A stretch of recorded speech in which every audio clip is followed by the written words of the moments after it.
बिस्मिल्लाहिर्रहमानिर्रहीम। अस्सलाम वालेकुम। खाना प्लस में खुश आमदीद। आज मैं आप लोगों के लिए एक बहुत ही छोटी सी चुनी मुनी सी रेसिपी लेके आई हूँ, जो कि बहुत ही छेती छेती बन जाती है। इसमें कोई लंबा चौड़ा खिलारे वाला काम नहीं है और स्पेशली ये रेसिपी बूढ़ों के लिए है जो जिनके दांत नहीं होते और वो छेती छेती से इसको खा लेते हैं। तो चलिए अपनी रेसिपी की तरफ जाते हैं और बनाते हैं जी कैरामल एग पुडिंग। तो इसको बनाने के लिए हमें जिन चीज़ों की ज़रूरत है, सबसे पहले हम कैरामल तैयार करेंगे। यहाँ पे एक मैंने पैन ले लिया है और इसके अंदर मैंने 4 चम्मच जो है वो चीनी के शामिल कर दिए हैं और इसमें अब मैंने माड़ा सा पानी डालना है। पानी के बगैर भी कैरामल तैयार हो जाता है, लेकिन अगर थोड़ी सी चंद बूंदे इसमें पानी की भी डाल देंगे तो कोई हर्ज नहीं है। तो अब इसको हम करेंगे जी खूब मिस्की मिस्की। लेकिन यहाँ पे आपने एक बात का ख्याल रखना है कि चम्मच जो है ना वो आपने मसलसल हिलाना है, क्योंकि चीनी जो है वो बड़ी जल्दी से जलनी शुरू हो जाती है। तो यहाँ पे आपका हाथ नहीं रुकना चाहिए। तो ये देखें जी, बड़ी फटाफट से छेद छेद से हमारा कैरामल तैयार हो गया और आपने इसको बहुत ज़्यादा थिक भी नहीं करना और बहुत ज़्यादा पतला भी नहीं करना। और इसको यहीं पे मैं फ्लेम बंद कर दूँगी, क्योंकि इसके पैन के हीट से इसने मज़ीद जो है ना वो डार्क ब्राउन हो जाना है। और अब हम इसको कर लेंगे जी ठंडा।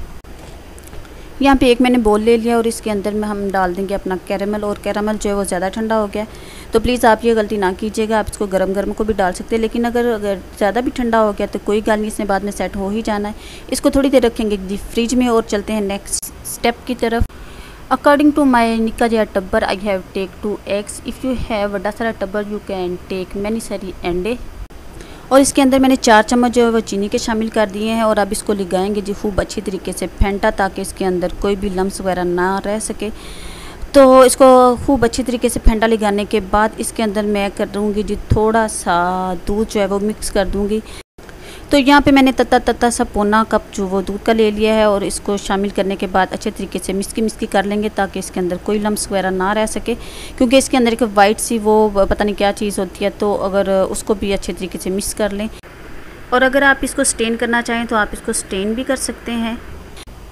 अच्छे तरीके से मिक्स करने के बाद इसको कैरामल वाले बोल में शामिल कर देंगे और चलते हैं जी दूसरी तरफ। यहाँ पे अब मैंने एक प्रेशर ले लिया है और प्रेशर में थोड़ा सा हमने पानी डालना है, बहुत ज़्यादा नहीं डालना, सिर्फ थोड़ा सा। यहाँ पे मैंने तकरीबन 2 गिलास जो पानी के शामिल कर दिए हैं और इसके अंदर एक स्टैंड रखना है। स्टैंड मेरे पास नहीं है, मैंने चूल्हे का स्टैंड इसमें मुद्दा मार दिया है। इसे सेट करके हम चूल्हे पे रख देंगे और यहाँ पे जो मैंने कैरामल तैयार किया था और अंदर पुडिंग शामिल की थी, उसके ऊपर मैंने एक फॉल पेपर चढ़ा दिया है। यहाँ पे मेरे कैमरे को मौत पड़ गई थी और उसने इसको शूट नहीं किया, तो उसके लिए बड़ी सारी माज़रत कबूल करें।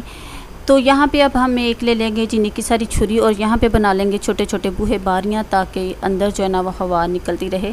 यानी कि अगर यहाँ पे ये जो अंदर से जो इसकी भाप है ना वो बाहर निकलनी चाहिए, नहीं तो जो दूध है ना वो बॉयल हो के बाहर निकलना शुरू हो जाएगा। तो बस छोटे छोटे से यहाँ पे हमने कट्स लगा लिए हैं और इसके बाद यहाँ पे ये देखें जी, प्रेशर में मैंने पानी और स्टैंड रख दिया था और ये बॉयल होना शुरू हो गया। इसके अंदर हम उस बोल को रख देंगे सेट करके।